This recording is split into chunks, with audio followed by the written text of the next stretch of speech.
Hello, Lucifer Apollo here. Today I'm going to read a book which I love and I would like to share with all of you. I hope you enjoy the reading. I will do this book in several parts until I finish it. So let's begin. The name of the book is called The Enlightenment Part 0. A Handbook on Illusions by D. Alan Holmes.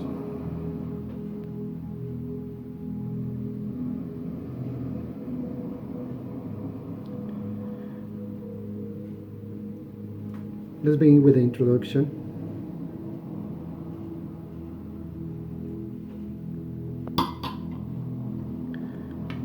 Hello, my name is Alan Taylor.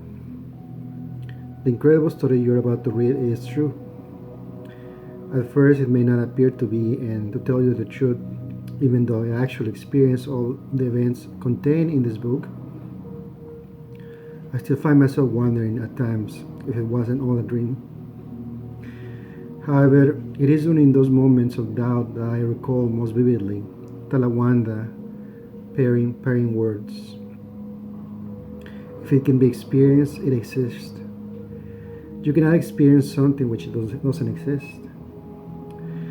So it is up to you, as you read my story. Decide for yourself if it is true, for only you can make the decision. As for myself, by the time you read these words, I should be reunited with my eternal companion, Talawanda. Alana Taylor. Note from the author. Alana Taylor has not been seen or heard from by anyone since July 21st, 1981. On that day, we had finished compiling all the necessary materials for this book. It was a very special day for her. She seemed extremely happy, as though her work in this world had been completed. This is her story.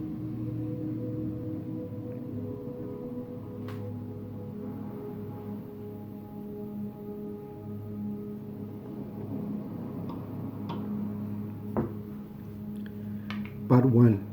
The Encounter. Chapter 1. Los Angeles, California, Friday, July 21st, 1978. I remember how it all started. I had a date with Walter Hever, one of the architects at Lynch and Associates, where I work as a secretary.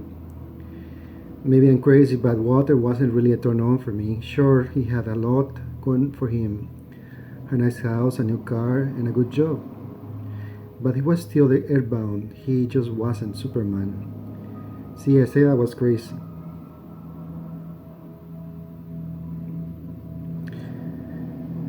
Normally, I would not have gone out with Walter. However, he mentioned that he had a membership to the Magic Castle, and that there was going to be a rare performance given by an illusionist named Talawanda. Don't ask me how I knew, but something told me that I had to see that performance.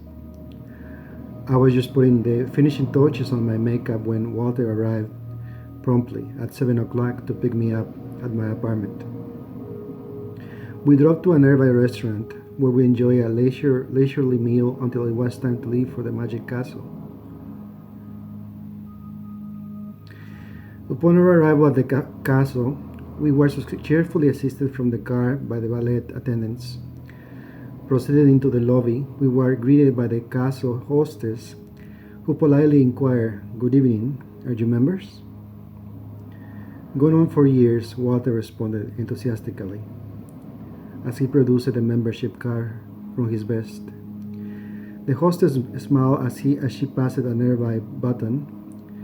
Suddenly, the wall behind her slid open like a secret panel, permitting us to pass into the main ballroom.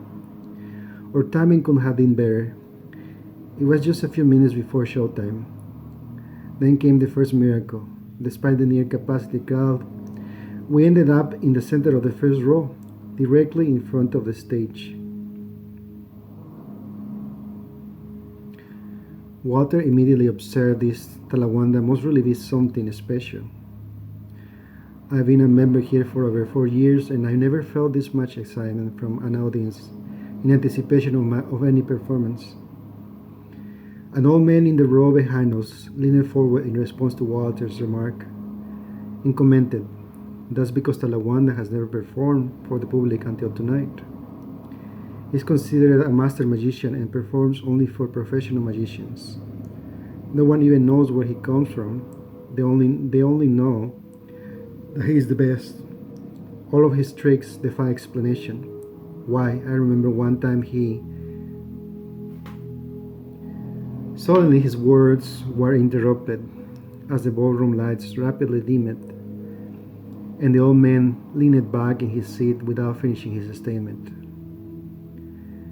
I could feel suspense in the air. It was like static electricity before a storm.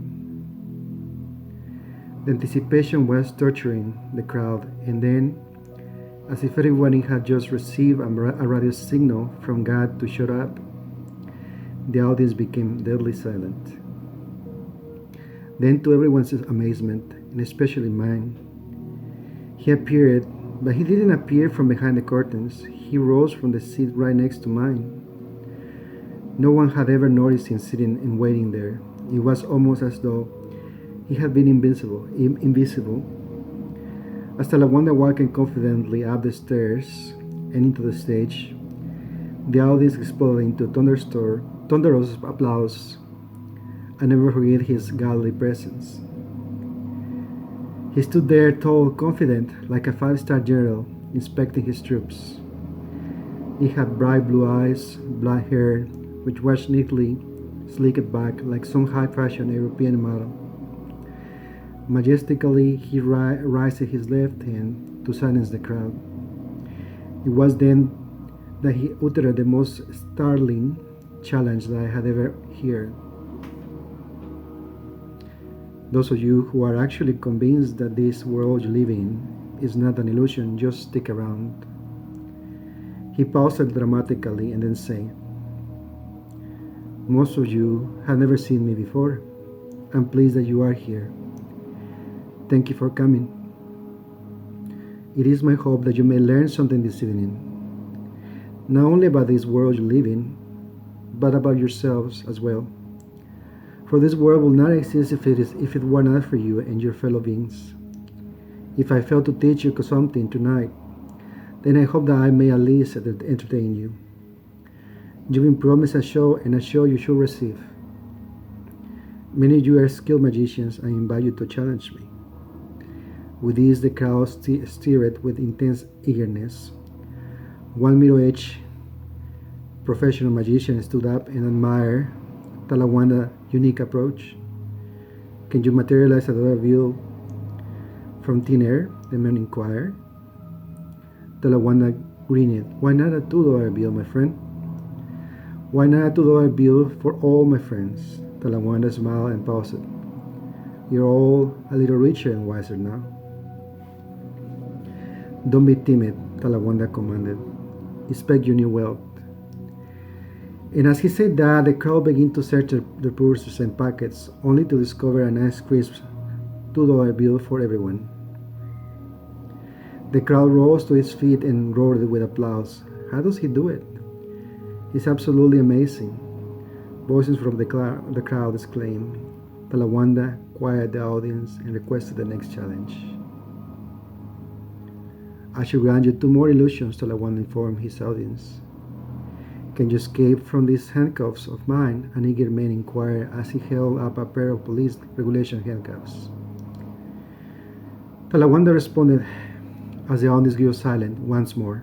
"My friend, I am afraid you are really much more powerful than you ever imagined. You are truly magicians because you have succeeded in convincing even yourselves that this world is not an illusion.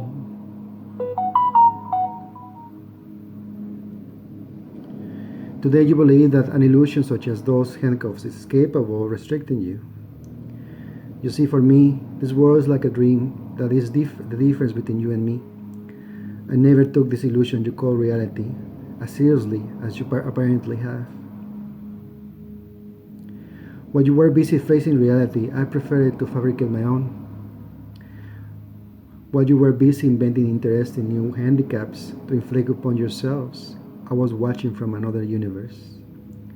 This is why I'm able to have things come and go as I please.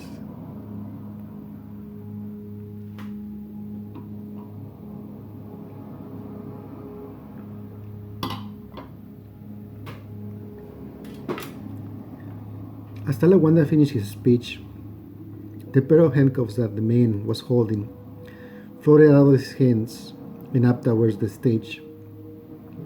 The handcuffs stopped about 10 feet from the stage and hovered about 4 feet off the floor.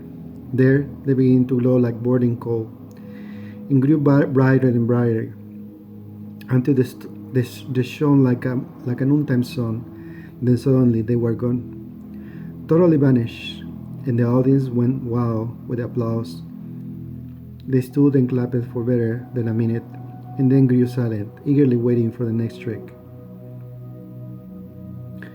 Talawanda laughed. I hope you see the problem now. You have become so lazy about creating your own illusions that now you depend upon excitement from a source other than yourselves. No wonder you lost your touch. No wonder you keep hanging on to this universe. You got nowhere else to go.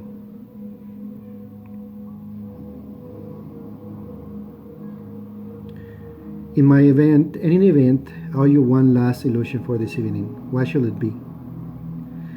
Walter embarrassed me a little when he raised his hand and asked, "Can you prove that your illusions are real?" Talawanda sighed. "My son, come forth, come up on stage." Walter rose from his seat and proceeded up the stairs into the stage as Talawanda directed. "My son, you ask for proof. That means you want to be convinced. I am afraid you have been convinced of enough already. You are convinced that you are a mortal with no past lives. That's the biggest joke of all.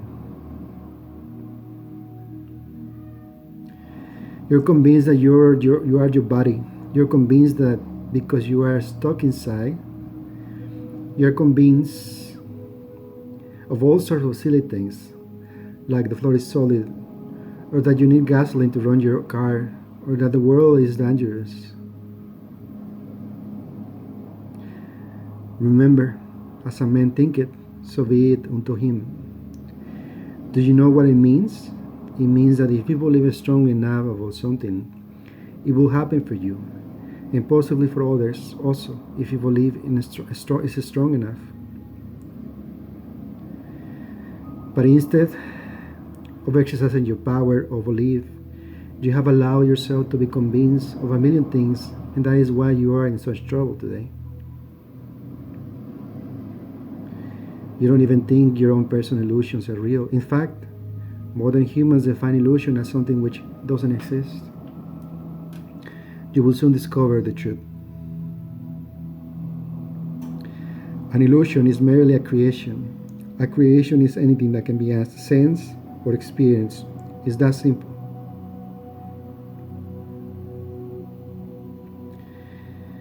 People have the silly idea that their own dreams and fantasies aren't real or that they don't exist. Nonsense. Naturally, you assume that your own illusions aren't real because they are not extremely vivid and solid. Your illusions aren't vivid and solid because you haven't been practicing. Your certainty and confidence is poor. Understand something very, very important. The physical universe is a universe constructed on a great deal of certainty. The objects, energy, and all the other illusions that comprise the physical universe were created with tremendous confidence and certainty. That's the only difference between the illusions of this universe and your own illusions, certainty.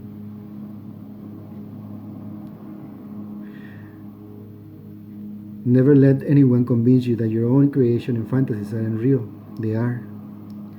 They may not even be extremely clear and vivid right now, but they do exist. Here is a very valuable piece of wisdom that can pull you out of doubt and confusion. If it can be experienced, it exists. You cannot experience something which doesn't exist. Something else you should know about dreams. A dream is perfectly real, very convincing, and it has full emotional impact on you as long as you are in it. The moment you wake up, you know the truth that the dream was only an illusion. The same is true of this universe. It seems very real, it's very convincing, and it has lots of emotional impact. As long as you are in it, the minute that you will leave it, you know the truth. This universe, like you dream, is merely an illusion. People are convinced that this universe can be an illusion because it's solid, so real, so difficult to control. And that is my point. They are convinced. So you see, you don't need to be convinced of anything further, my son. You need confidence, certainty. Certainty comes from within.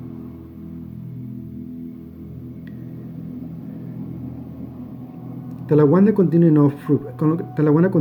Enough proof. Would you like to improve your certainty in the creation of illusions? Sure, Walter replied. Good. Then close your eyes. Now envision a bar of gold. Do you see it? Well, sort of, but it's kind of vague, Walter responded. All right. Now concentrate to make it feel a little more solid. Can you do that? Yes, Walter replied more confidently. Very good. Next, make it feel cold and heavy. Now here's the question. Can you perceive it or experience it to some degree? Pretty well, Walter answered. Good. Then it's real. It exists. Remember, you cannot experience something that doesn't exist. But it must be an illusion because other people cannot see it. Only I can, Walter insisted. Certainty, my son, certainty. That is the only reason others cannot see your illusions, and that is the only difference between you and me. Practice and certainty. Talawanda signaled Walter to return to his seat. Well, my friends, that concludes this evening performance, Talawanda informed his pupils. I thought you were going to do one more miracle, a member of the audience begged. My friend, if you observe half of what I told you tonight, then a miracle has indeed occurred. However, I have a very special surprise for you this evening. Many of you are wondering how I do my illusions, in case you haven't figured it out yet. I will explain it again in a different way. Unlike your conventional magic, I do not come equipped with props and devices. I require only myself to create anything imaginable. What you do with props and trickery I accomplish with ideas and illusions, brought to life by my certainty. That is my secret, certainty.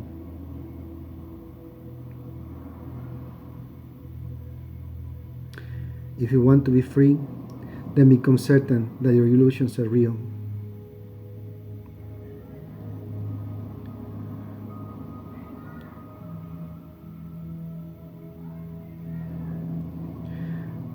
On that day you will be fully awake once more, and you shall be free, for you will know the truth, that everything you once thought to be so overpowering was just another dream.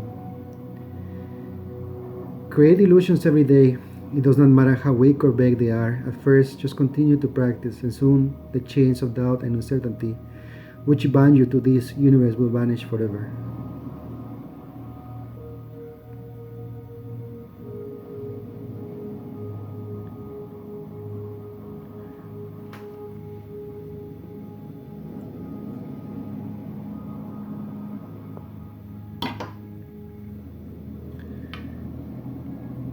Thank you very much. Good night, Talawanda turned and walked backstage.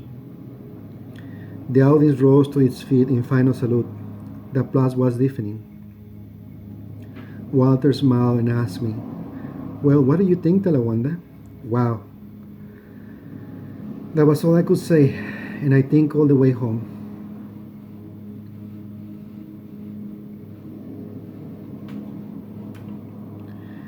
Chapter 2, Saturday and Sunday, July 22nd and 23rd, 1978. All weekend I laid around the house dwelling on Talawanda. I only wished that somehow I could have attracted his attention, so that he would at least know I existed. I sat and wondered things like, where does he live? What does he do for fun? Will he even like me? I had one of those depressing feelings like you get when you are in Las Vegas and you miss the big jackpot by just one number. Life goes on was my last thought as I settled down to sleep early Sunday night. Monday, July 24, 1978. Next morning I woke up still feeling numb as I got ready and headed for work. I keep searching for things in my future that I could look forward to. Christmas was about the best I could come up with, but it was still months away. What am I going to do until then? I wondered. As I headed down Wilshire Boulevard and approached the building where I work, I strained to radiate the cheerful professional appearance which was an essential part of my job. Good morning, Alana. How was your weekend? My boss inquired as I stepped into the office. Wonderful, I responded with a forced smile.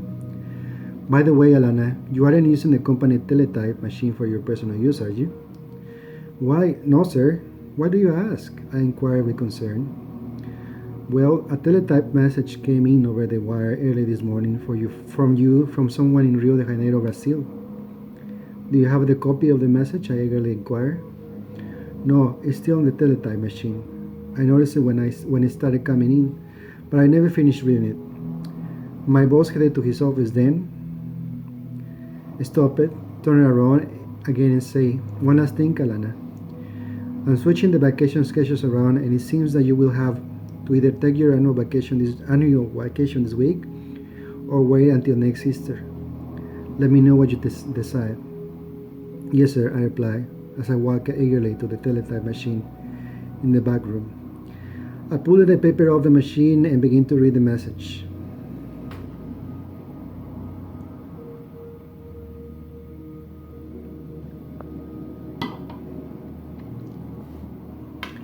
Dear Alana, I was very impressed with you last Friday evening. Forgive me for not paying no attention to you. However, I was busy. Permit me to make up for the oversight. You are invited to come and spend a week or so with me in Rio de Janeiro. I'm sure that it could be very well be the most pleasurable and educational experience you had this lifetime. You may contact Pan American Airlines, where there will be a round-trip first-class ticket to Rio available and waiting for you for this coming Wednesday. I hope you decide in favor of this invitation. The choice is yours. Eternally, Talawanda. I practically fainted. This can't really be happening. I touched the walls to make sure I wasn't dreaming. I immediately ran to my boss's office and asked, Sir, how soon can I start the vacation? Casually pulling the pipe from his mouth, he paused and exhaled a puff of smoke and said, Well, you could start today if you wanted to. I think we have things pretty well covered here for the time being. It was too good to be true. Everything was happening magically. I hurried home to organize my trip, but as I pulled it up outside my apartment, a thought suddenly occurred to me. How did he know who I was, and how did he know where to contact me? I couldn't wait to hear how he pulled off that trick. I could hardly fall asleep that night. I was so excited. I called all my girlfriends to tell them the wonderful news. One of my girlfriends was so excited that she asked me, Does he have any brothers? I laughed. Brothers, hell, I don't even know his last name. As I was laying in bed, it occurred to me that I should confirm my tickets with Pan Am to make sure this guy wasn't pulling my leg. I called the airlines and spoke to the reservations agent. Hello, this is Alana Taylor. I would like to confirm my reservation on your flight to Rio on Wednesday and see if my tickets have been paid for yet. One moment, please. Yes, Miss Taylor. We showed your confirmation on your flight and the tickets are available and waiting for you at the airport ticket counter. They have been waiting there since last Thursday. Last Thursday? Why? That's impossible, are you sure? I inquire in disbelief. There's no question about it, Miss Taylor. Your tickets have been paid for and waiting since Thursday, July 20. Is there anything else I can help you with? No, thank you, I responded in shock as I hung up the telephone. Too many weird things were going on. I never saw this man before in my life until last Friday, and even then, I was never introduced to him. And now I find out that he bought and paid for airline tickets for me in my name one day before I even saw him at the castle. That man had some explaining to do.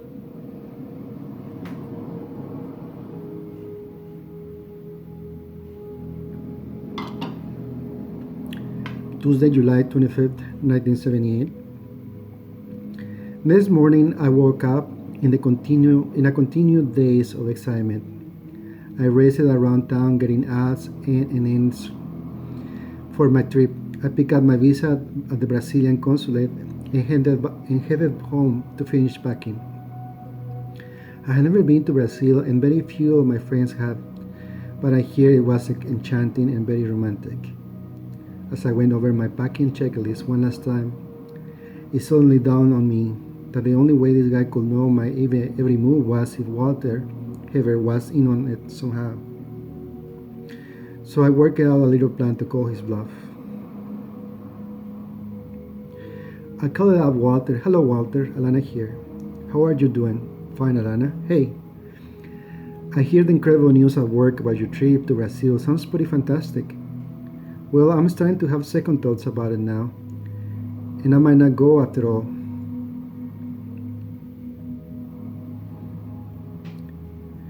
The guy's a little too mysterious for me. Can I say as I blame you? Can't say as I blame you. Just trust your instincts. If you feel you shouldn't go, then don't go. Brazil will be there next year. Walter advised. Talk to you later, Walter. Bye-bye. That wasn't exactly the response I expected from an accomplice. All I could do now was wait and see if Walter was behind it somehow. Just after I got off the telephone, my doorbell rang. When I opened the door, I was greeted by a lovely bouquet of red roses. I was astonished. The young man said, "Delivery for Alana Taylor." I thanked him and closed the door. I noticed the attached envelope. The enclosed note said, "My dear Alana, I am delighted that you have chosen to join me in Brazil. Your judgment is impeccable. A limousine will come to your apartment at 10 o'clock in the morning and take you to the airport. Forever, Talawanda. P.S. I care about you too much to play games with romance. Water is innocent. Soon you will understand." I guess that answered my question. I was overwhelmed.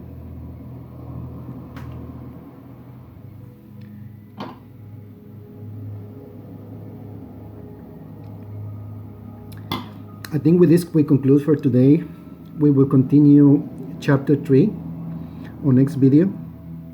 Stay tuned of this excited book. I hope you enjoy the reading, and I will see you next time. Goodbye for now.